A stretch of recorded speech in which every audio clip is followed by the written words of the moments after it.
Hello दोस्तों, चलिए तो आज आपका यह साइंस का लेक्चर नंबर 3 है, जिसमें हम लोग को गति और वेग के बारे में अध्ययन करना है। क्या जी? स्पीड और वेलोसिटी के बारे में अध्ययन करना है। और ये आपका आज का लेक्चर नंबर क्या है? 3 है, जिसमें पहला पॉइंट है हम लोग का, जिसमें जानना है कि गति और विस्थापन क्या होता है। डिस्टेंस और क्या डिस्प्लेसमेंट के बारे में जानना है।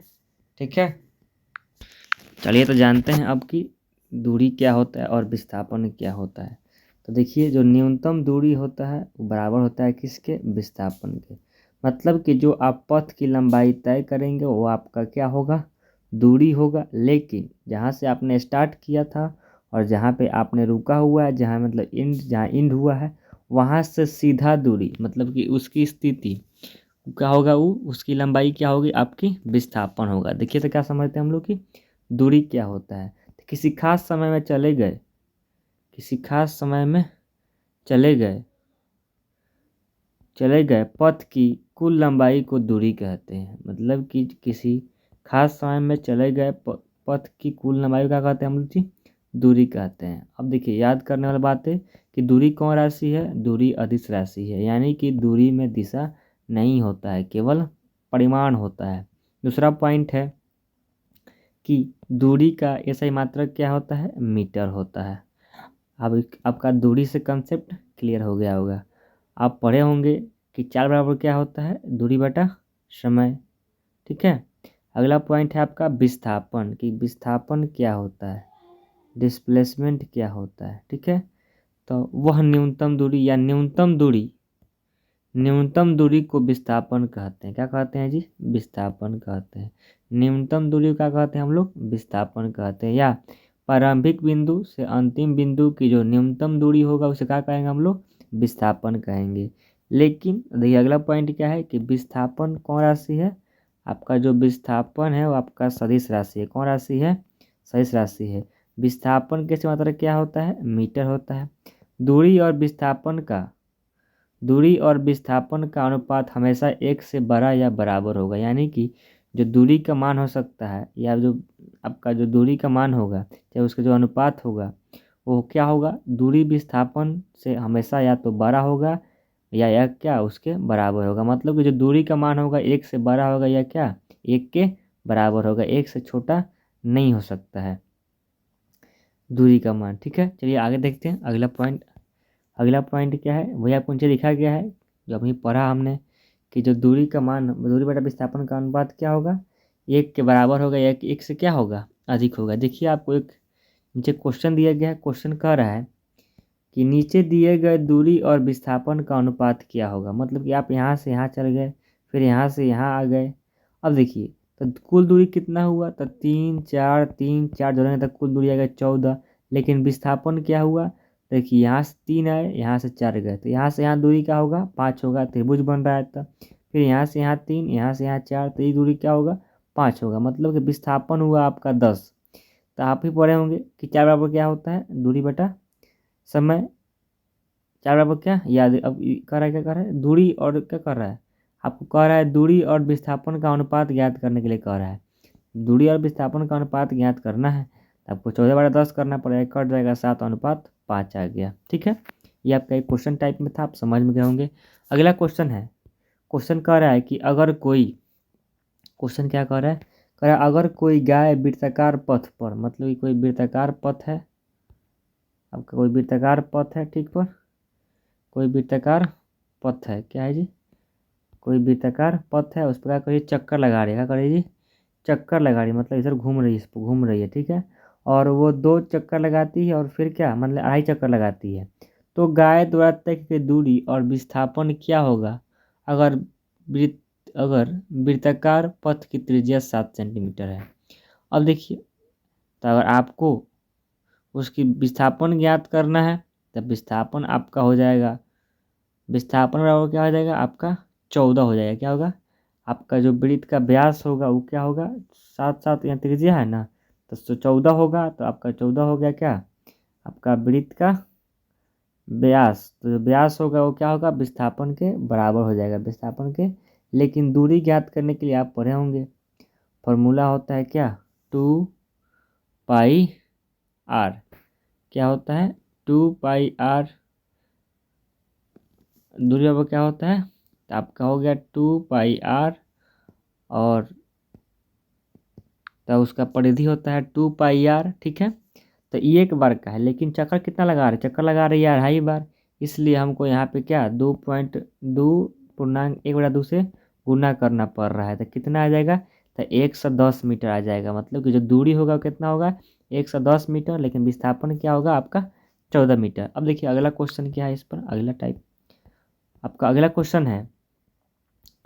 क्वेश्चन कह रहा है क्वेश्चन कह रहा है कि अगर किसी वस्तु को 5 मीटर की ऊंचाई तक फेंका जाता है और वह वस्तु पुनः पूर्ण अवस्था में, जहाँ से दिया गया था वहीं पे पूर्वावस्था में आ जाती है, तो दूरी और विस्थापन का अनुपात क्या होगा।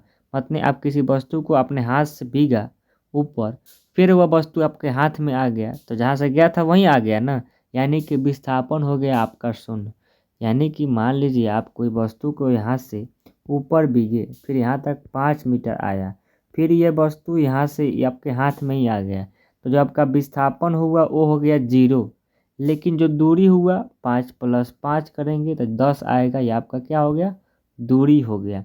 लेकिन जब वस्तु को हाथ से ऊपर भीगे तो ऊपर गया वस्तु, लेकिन फिर हाथ में आ गया, तो विस्थापन क्या हो गया आपका, विस्थापन 0 हो गया। अब उसका अनुपात ज्ञात करना है, तो दूरी बटा विस्थापन का तो आ जाएगा 10:0। क्या आ जाएगा जी 10:0। देखिए अगला क्वेश्चन क्या कह रहा है। अगला क्वेश्चन है कि एक पिंड द्वारा 23 मीटर त्रिज्या का तथा 144.51 मीटर परिधि का वृत्ताकार पथ पर एक चक्कर लगाता है, तो दूरी और विस्थापन क्या होगा। मतलब कि त्रिज्या आपका दिया गया है 23 मीटर, और क्या उसका दिया गया है, मतलब परिधि दिया गया है 2 पाई आर, 2 पाई आर बराबर दिया गया है। तो वृत्त की जो दूरी होगी वो परिधि के बराबर होगा। तो आपको देखिए यहाँ परिधि आपको दिखा दिया गया यहाँ पे कि जो वृत्त की परिधि हो क्या हो दूरी के बराबर होगा। तो वृत्त पिंड द्वारा तय की दूरी बराबर क्या वृत्त की परिधि। ठीक है, एक चक्कर लगाने के बाद पिंड का विस्थापन बराबर बिंदु ए से बिंदु ए तक की दूरी, मतलब बिंदु जो ए है वहीं से वहीं तक की दूरी, मतलब कि विस्थापन क्या होगा 0 होगा। एक चक्कर लगाएगी तो दूरी तो हो जाएगा आपको 144.51, लेकिन जो विस्थापन क्या होगा वो 0 हो जाएगा। ये आपका इसको ध्यान रखिएगा। अब देखिए अगला आपको जो थ्योरी है उस थ्योरी क्या है कि दूरी और विस्थापन में क्या अंतर है। तो मेनली इसमें अंतर यह है कि दूरी आपका कौन राशि है, दूरी आपका अदिश राशि है, विस्थापन कौन राशि है सदिश राशि है। दूरी में केवल परिणाम होता है, विस्थापन में परिणाम और दिशा दोनों होता है। दूरी सदैव धनात्मक या शून्य होती है, विस्थापन धनात्मक ऋणात्मक तथा शून्य भी हो सकता है। मतलब वो 3 पॉइंट है, तीनों पॉइंट को ध्यान रखना है। अब देखिए अब स्पीड क्या होता है, अगला पॉइंट है क्या आपका, अगला पॉइंट है कि स्पीड क्या है जी, स्पीड क्या होता है। ठीक है, तो स्पीड देखिए एकांक समय में ये 1 सेकेंड में तय की गई दूरी, क्या एकांक समय में या 1 सेकेंड में तय की गई दूरी को क्या कहते हैं हम लोग, चाल कहते हैं। चाल बराबर फॉर्मूला क्या होता है, बराबर फॉर्मूला होता है दूरी बटा समय। क्या होता है फॉर्मूला, चाल बराबर दूरी बटा समय। और देखिए इसका मात्रक क्या होता है, इसका मात्रक होता है क्या मीटर प्रति सेकेंड, किसका चाल का और वेग का मात्रक दोनों का मीटर प्रति सेकेंड ही होता है। लेकिन चाल आपका अदिश राशि है, लेकिन वेग क्या है सदिश राशि है। यहाँ पे देखिए चाल कौन राशि है, आपका चाल हो गया अदिश राशि है, चाल कौन राशि है अदिश राशि है। देखिए अब अगला पॉइंट क्या है हम लोग का, अगला पॉइंट है वेग, कि वेग क्या होता है, क्या जी वेग क्या होता है।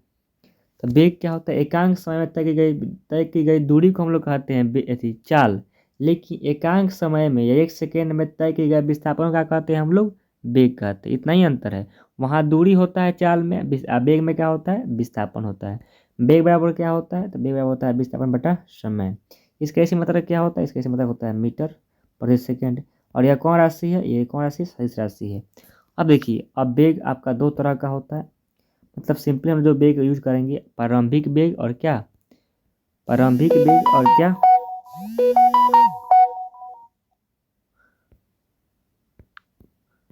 कौन जी, प्रारंभिक वेग और क्या अंतिम वेग। प्रारंभिक वेग को यू से और अंतिम वेग को भी सूचित करते हैं, आप इसको ध्यान रखिएगा। प्रारंभिक मतलब जहाँ से आपने वस्तु को बिगना शुरू किया वो प्रारंभिक वेग, यू मतलब जहाँ से आपने वस्तु को बिगा, तो प्रारंभिक वेग को यू से, अंतिम वेग को भी से। अब देखिए त्वरण क्या होता है, त्वरण आपका त्वरण क्या होता है, तो वेग में परिवर्तन की दर को क्या कहते हैं हम लोग, त्वरण कहते हैं।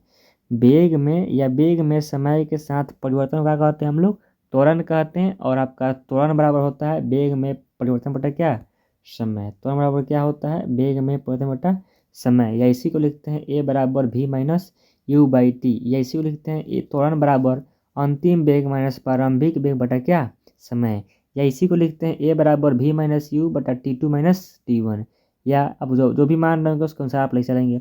अब देखिए त्वरण का मात्रक क्या होता है, तो त्वरण का मात्रक होता है मीटर प्रति सेकेंड स्क्वायर। क्या होता है, मीटर प्रति सेकेंड स्क्वायर।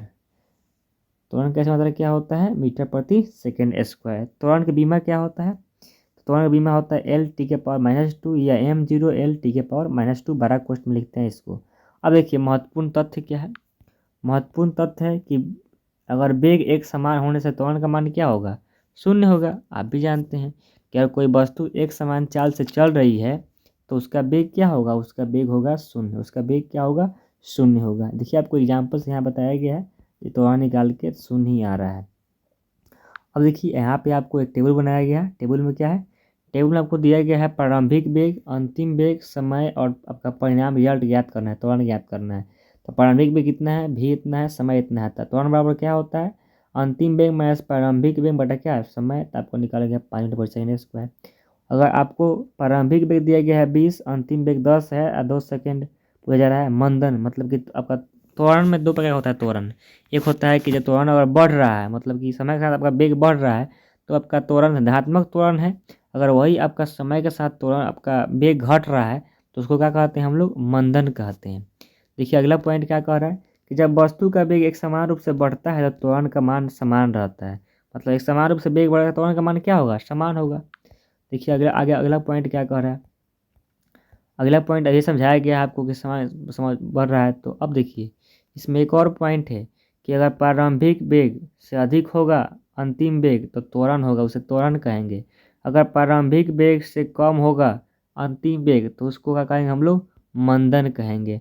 मंदन को लिखने के लिए ऋणात्मक चिन्ह का प्रयोग नहीं करते, मतलब कि उसका अगर मैं उसमें अगर त्वरण है उसमें ऋणात्मक चिन्ह नहीं लगाते हैं मंदन के लिए, उसका नाम ही ले देते हैं मंदन। अब देखिए एक एक पॉइंट है आपका, ये बहुत बढ़िया पॉइंट है कि उधर किसी वस्तु को ऊपर से फेंक रहे हैं नीचे या नीचे से फेंक रहे हैं ऊपर, उस केस में क्या होगा।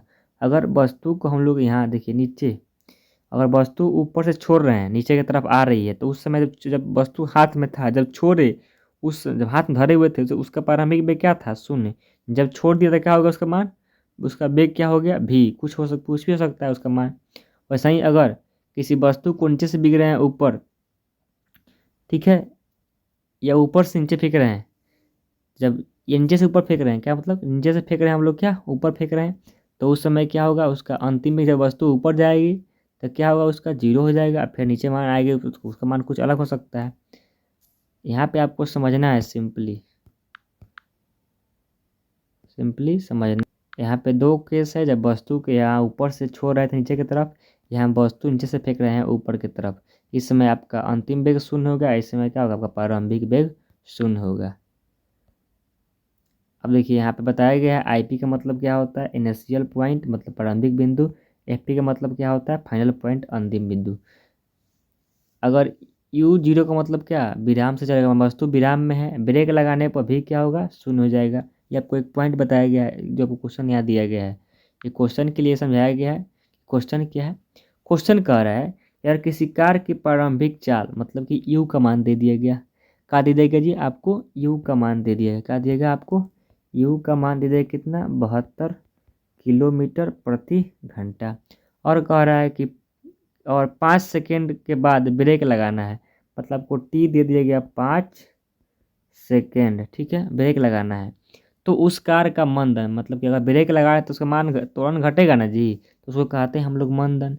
ठीक है, आपको देखिए यहाँ पे समझाया गया है, यहाँ पे यू का मान दे दिया गया, क्या कह दिए, यू का मान दीजिए गया, ठीक है। और यहाँ आपको 5 सेकेंड दिया गया है, क्या दिया गया है जी, 5 सेकेंड। अगर सेकेंड में दिया गया है तो यहाँ पे हम जो किलोमीटर घंटा है इसको हमको मीटर पर सेकेंड में बदलना पड़ेगा, तभी आपका ये सही होगा, अन्यथा आपका आंसर नहीं आएगा। तो क्या करेंगे, पहले हम लोग जो दिया गया है 72 किलोमीटर घंटा उसको हमको क्या करना पड़ेगा जी, हमको उसको मीटर पर सेकेंड में बदलना पड़ेगा। तो बदल दिए, बदलने का मतलब क्या, अगर आपको किलोमीटर प्रति घंटा में है तो उसको बदलना है मीटर पर सेकंड में, तब 5/18 से गुना कर देंगे। अगर यही उल्टा रहता कि अगर मीटर पर सेकंड में दिया है, बदलना है किलोमीटर प्रति घंटा में, तो वहाँ पे आपको 18/5 से गुना करना पड़ेगा।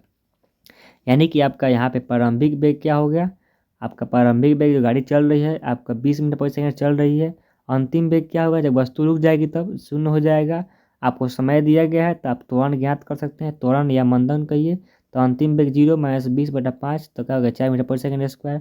मंदन लिखने के लिए मतलब आपका मंदन लिखने के लिए ऋणात्मक चिन्ह का प्रयोग नहीं करते हैं, इसलिए इसका आंसर क्या होगा, ऑप्शन आपका ऑप्शन नंबर ए होगा। इसका ऑप्शन क्या होगा, ऑप्शन नंबर ए। आपका ऑप्शन बी नहीं होगा।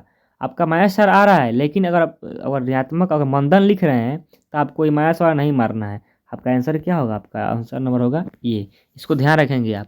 इसके पहले अगर आपको एक क्वेश्चन मिल जाएगा इसको गलती मार लेते हैं, ठीक है, इसलिए इसको आपको ध्यान रखना है। इसलिए आपको यहाँ नोट बना कर दिया गया है, नोट बना कर आपको दिया गया है, समझ लीजिए इसको ध्यान से। चलिए आगे आगे देखते हैं आगे क्या है। अब देखिए गति के समीकरण, गति के समीकरण से कुछ रिलेटेड क्वेश्चन है। और देखिए इससे जो क्वेश्चन पूछे जाते हैं वो न्यूमेरिकल टाइप क्वेश्चन पूछे जाते हैं। इससे क्या पूछते हैं जी, न्यूमेरिकल टाइप क्वेश्चन पूछे जाते हैं। अभी बताएंगे आपको numerical type question type 1 type 2 question पूछे गए हैं, लेकिन आज तो नहीं देखेंगे हम लोग क्वेश्चन। अगले क्लास में हम लोग देखेंगे इस पर जो क्वेश्चन है 60 क्वेश्चन है जो पूछे गए हैं एग्जाम में, उसको हम अगले क्लास में देखेंगे। अब देखिए इसको गति के समीकरण से मतलब कुछ आपको ये लेट मानना, आपको इसको याद रखना पड़ता है कि किसको क्या लिखते हैं हम लोग। इसका मतलब क्या होता है आपका प्रारंभिक वेग, यू मतलब इसका मतलब कौन सी, इसका मतलब होता है विस्थापन। इसका मतलब क्या होता है, विस्थापन होता है। यू का मतलब होता है प्रारंभिक वेग, भी का मतलब होता है क्या, अंतिम वेग। ए का मतलब क्या होता है, त्वरण। टी का मतलब क्या होता है, समय। जी का मतलब क्या होता है, गुरुत्वीय त्वरण, जिसका मान होता है 9.8 मीटर पर सेकंड स्क्वायर या 10 उसी को मान लेते हैं। और देखिए यही आपको यहाँ दिया गया है कि नोट में बताया गया है। नोट छात्रों द्वारा प्रश्न बनाते समय प्रश्न का दिया हुआ मान या उत्तर का मान फ्रैक्शन 9.2, 9.8, 9.6 हो तो जी का मान 9.8 मीटर पर सेकंड लेना है, अन्यथा 10 मीटर पर सेकंड लेना है। अगर अगर अपने मत से लेना हो होता है।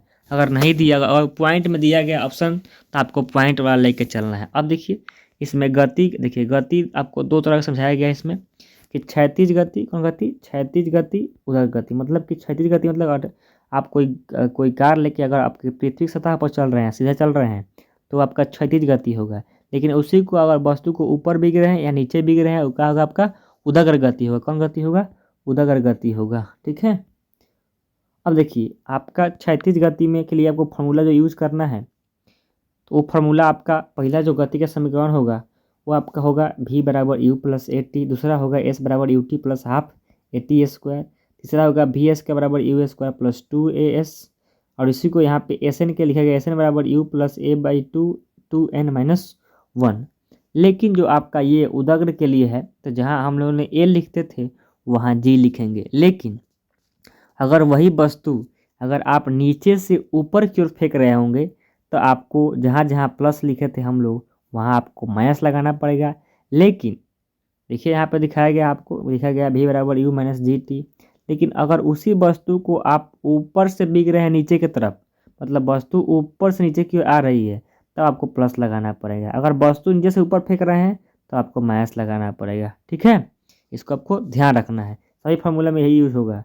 अगर आप वस्तु को ऐसे समझ रहे हैं तो आपको समझना पड़ेगा, मतलब कि अगर आप वस्तु को ऊपर फेंक रहे हैं, अगर आप वस्तु को ऊपर से नीचे फेंक रहे हैं तब आपको यहाँ माइनस लगाना पड़ेगा।